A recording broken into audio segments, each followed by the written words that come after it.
the awakening of the ancient creature from the deepest sea that was never meant to happen. The film begins by showing Jim Peters, a lecturer at Miskatonic University, who was asked to meet with Dr. Julia Goldstein, a scientist working for Pickman Corporation.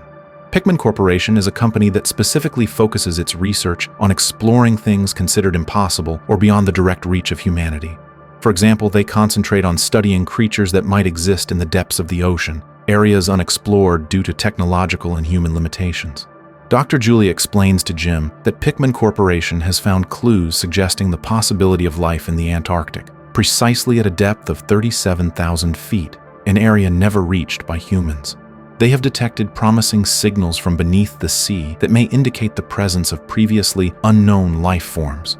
Along with her explanation, Dr. Julia also shows Jim live footage recorded by her team at that extreme depth. Mr. Pickman, the founder of the corporation, wants Jim to join their internal research team. The reason for recruiting Jim is tied to his father, Walton Peters, who once worked with Pickman. However, during a tragic deep-sea expedition, Jim's father lost his life and his body was never recovered. Initially, Jim shows little interest, but after Dr. Julia presents the recordings and findings, he changes his mind and becomes intrigued by the idea of joining Pickman Corporation's team. Dr. Julia then asks him to attend a meeting the following day. In the expedition team. The next day, at the Pickman Corporation headquarters, Dr. Julia introduces the people working on the project. Among them is Hank O'Connell, the chief engineer responsible for leading the technical aspects of the expedition and preparing a submarine capable of surviving at a depth of 37,000 feet. Then there is Christine Harris, a marine biologist with deep knowledge of ocean life. Gordon Atkins is introduced as the man who will ensure that all submarine equipment and systems function properly under the extreme pressure of the ocean. Lastly, Joseph Meeker, the communications specialist, is presented as the one who will handle any issues related to maintaining contact while they are at such depths.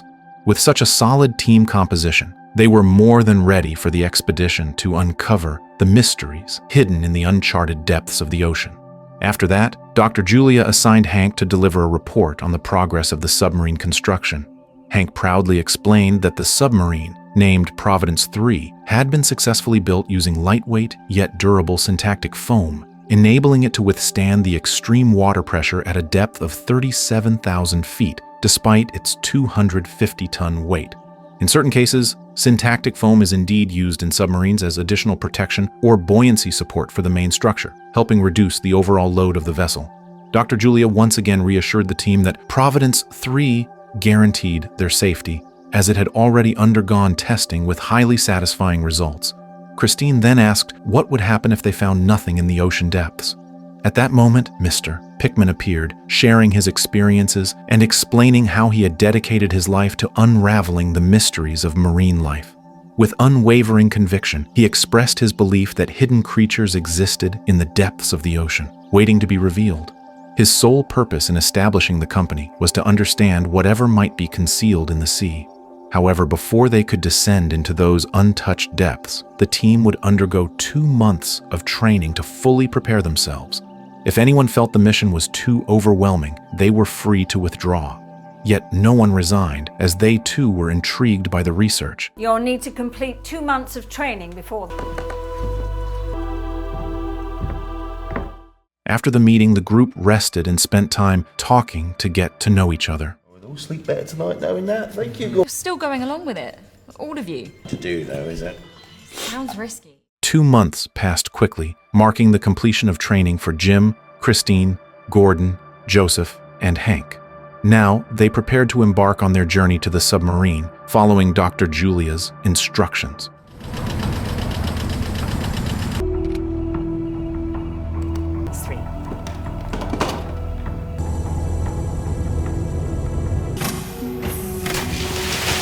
They would join Pickman himself in conducting research and exploration in the deep sea, while Dr. Julia and the other staff would monitor from land, maintaining communication and overseeing their progress. Upon arriving at the submarine, and in accordance with their training, they immediately carried out their respective duties, with Gordon promptly checking the readiness of all equipment. Is Providence 3 to DP control? Apart from the fact there's 1,000 horrible... From radar inspections to oxygen supply checks, depth gauges, compasses, and other instruments, every detail was carefully verified to ensure their expedition could proceed safely and under control. Meanwhile, Joseph was responsible for ensuring smooth communication between the crew and Dr. Julia, while Christine would carry out analyses in the deep sea, and Jim was tasked with operating the mini-submarine to collect tissue samples. Hank and Pickman, acting as supervisors, made sure everything proceeded according to plan. Don't worry. Scrubber fan is running. Depth gauge is working. Once they confirmed that all preparations had been completed without issues, the team immediately began their descent toward 37,000 feet. It took about an hour and a half to reach that depth, where they were greeted by an astonishing sight, an extraordinary discovery resembling a portal, believed to hold the mysteries of life within it. They realized this finding could change humanity's understanding of existence in the untouched depths of the ocean. Dr. Julia, monitoring from the surface, instructed Gordon to proceed through the portal to find out what lay inside. It's unreal. Yeah, planet Earth's butthole. All I know is that this place will teach us more than we've ever dreamed. Picture's all good on front and rear cams. At first, before entering, all signals and systems appeared normal and stable. But once they crossed into the portal, several instruments began to malfunction, triggering panic among the crew. Communication with Dr. Julia and her team on land was even cut off, halting all contact. Try to get a better signal. I am trying. DB control. I'm gonna find people. Wait! Fortunately, moments later the situation returned to normal, with equipment and communication links successfully restored. Dr. Julia informed them that they had been missing from the radio for nearly 3 hours. This shocked Gordon, Christine, Jim, Joseph, and Hank, because to them the communication blackout had lasted only a few minutes. On land, however, they had been unreachable for hours. Gordon then asked Hank to check the submarine's oxygen levels, and the results showed a significant reduction, indicating they had indeed spent far more time there than they realized. Soon after, they noticed what seemed to be a massive creature lying dormant on the seabed. There's something on the seabed. Get a closer look at that. Where is Mr. Peters? Christine requested that Dr. Julia and the surface team observe directly what kind of creature they were seeing. Equally curious, Dr. Julia immediately ordered Jim to approach the being using the mini-submarine and to collect a tissue sample for further study. Suddenly, Pickman stepped in to give Jim moral support, stressing that the success of the entire research mission depended on him, whether or not he could obtain the tissue sample from the mysterious creature. Quickly, Jim prepared himself to enter the mini-submarine and begin his mission to collect a tissue sample from the colossal creature.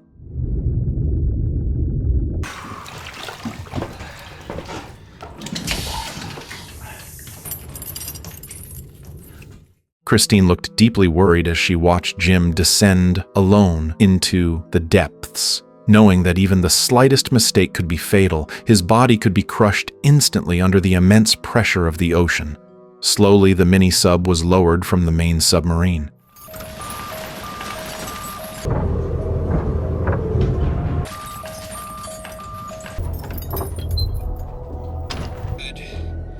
There's more current down here. It's lonely out here right now.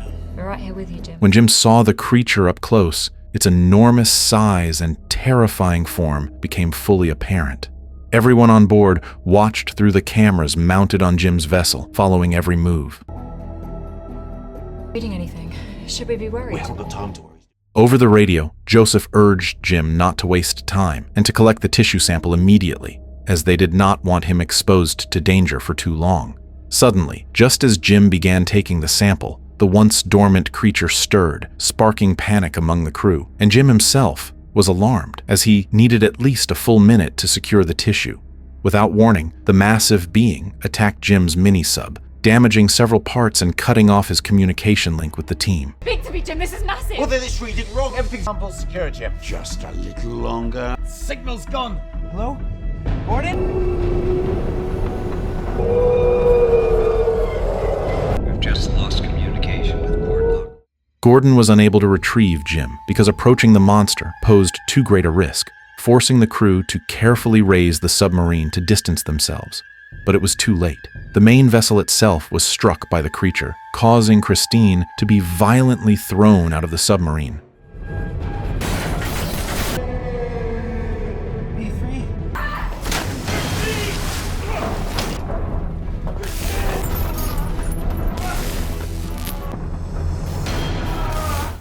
Fortunately, Hank managed to save her by sealing the outer hatch to prevent catastrophic water pressure from flooding in. He then called for the others to help open the inner door where Christine was trapped. Christine! She's in the pressure lock! What? I'm coming! Come on! Give me a hand! Help me get her out! At the same time, Jim's radio signal reconnected, and he reported that he had successfully collected the tissue sample, asking Gordon to open the outer hatch so he could return. However, Hank insisted Jim wait, as Christine was still caught between the inner and outer chambers, and opening the hatch would guarantee her death, her body crushed by the overwhelming pressure. After Hank and Joseph managed to pull Christine's body safely inside, the outer hatch was opened, allowing Jim to rejoin the crew. Gordon then ordered Hank to inspect the damage to the submarine following the creature's assault. The results revealed critical leaks that severely compromised their vessel. We can wait 5 seconds! Suddenly, Pickman appeared and locked Hank inside the leaking chamber, which gradually filled with water until Hank drowned, unable to breathe. Meanwhile, Jim successfully completed his mission of collecting the tissue sample from the creature. However, his relief quickly turned to dread when he found Christine unconscious. Without hesitation, Jim immediately performed mouth-to-mouth resuscitation and CPR in the hope of reviving her. Thanks to his efforts, Christine eventually regained consciousness.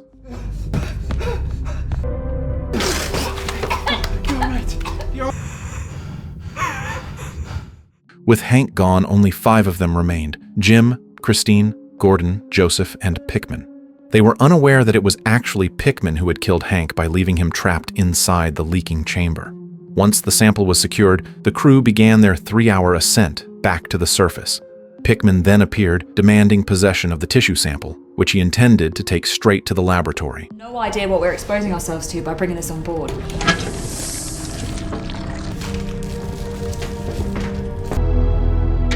Seems like... The others, except Gordon, who remained focused on piloting, watched the strange specimen up close.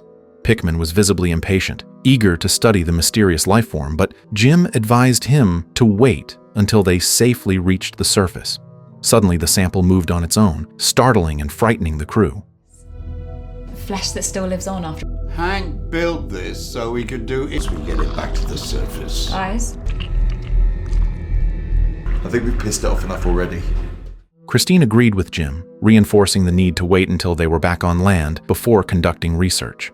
Reluctantly, Pickman followed their advice, and the laboratory chamber was locked to prevent unauthorized entry. Meanwhile, elsewhere on the submarine, Joseph secretly contacted Dr. Julia, revealing their hidden plan to betray Pickman. The two conspired to steal a portion of the creature's tissue and sell it for an enormous profit, fully aware of its potentially lucrative value. Joseph had even prepared a concealed weapon as a safeguard in case violence became necessary to secure the specimen. At the same time, Pickman slipped back into the laboratory alone, entranced by the radiant glow emanating from the tissue sample. Approaching it with awe, he watched as the organism grew rapidly before his eyes. Slowly, he removed his shirt and, compelled by fascination, touched the tissue with his bare hands. He smeared the creature's slime across his body, only to suddenly feel something disturbingly unnatural happening within him. Gordon, still at the controls of the submarine, was suddenly attacked by Pickman, his agonized screams echoing through the vessel and reaching Jim and Christine. Yet, their attention was abruptly diverted by a burst of blinding light streaming from the laboratory chamber, whose doors had mysteriously swung open once again. Christine intended to lock the chamber door again, but she was startled when she touched the slime coating the control panel near the locking mechanism. Suddenly, Pickman appeared, moving in a strange, unnatural manner before letting out a loud, terrifying scream. Without warning, he hurled himself toward the outer hatch leading out of the submarine. At first, Jim and Christine wanted to save him, but Joseph stopped them at gunpoint. Joseph explained that Pickman had long been obsessed with studying underwater creatures. His vast wealth meant money no longer mattered to him, and his mind was consumed entirely by his fixation on the unknown life lurking in the ocean's depths. With Pickman gone, nothing stood in Joseph's way of claiming the tissue sample for himself. Driven by greed and the promise of instant riches, He grabbed the specimen with his bare hands and stuffed it into a plastic bag, unaware that direct contact with the slime would infect him just as it had corrupted Pickman. Meanwhile, Christine and Jim rushed to find Gordon, only to discover him behaving erratically. Gordon, too, had been infected during his earlier encounter with Pickman. In a violent frenzy, Gordon attacked Jim and Christine. Struggling to defend himself, Jim fought back, but in the chaos he fell from a height and was knocked unconscious. Out of control, Gordon began smashing the submarine systems, destroying the radio, radar, and all communication equipment, cutting Dr. Julia and her surface team off entirely. Just as things seemed hopeless, Joseph reappeared and shot Gordon, killing him. Open your fucking eyes! However, Joseph's demeanor had drastically changed under the influence of his greed, which enraged Christine. She grabbed an axe and launched herself at him. During the struggle, Joseph's gun was knocked from his hand and slid across the floor, landing near Jim as he slowly regained consciousness. Christine managed to overpower Joseph by striking his leg, wounding him badly. She then urged Jim to leave with her, as the main submarine was no longer functional. Their only chance of survival now was to escape using the mini-submarine. But before leaving, Jim resolved to destroy the tissue sample with the flare and weapon he carried.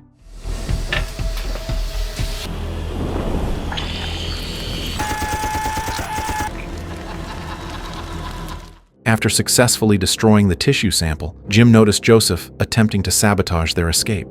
With no time left and the submarine moments away from exploding, Jim chose to sacrifice himself to stop Joseph. He told Christine to leave without him. At first, Christine refused to abandon Jim, but under his insistence, she reluctantly followed his command and escaped. Meanwhile, Jim engaged in a final fight with Joseph, ultimately defeating him. We woke them up! Yet, to his shock, a parasite emerged from Joseph's body. Resigned to his fate, Jim was suddenly visited by the spirit of his deceased father, who expressed pride in his son's courage and told him it was time for them to journey together into the depths. Jim. The final scene shows Christine successfully evacuated in the mini-submarine, later found floating on the surface by Dr. Julia and her team. Christine's condition gradually stabilized as she received medical treatment. You killed them. No one must know what happened. But suddenly, she felt a sharp pain in her abdomen, and moments later, a parasite burst forth from within her. Christine then remembered the moment she had touched the slime, realizing she had been infected like the others. Overcome by the parasite, she began to lose control of herself, struggling violently as the transformation consumed her. The implication was clear. Many more victims would soon be infected, and humanity itself was now threatened with chaos. And with that, the story ends.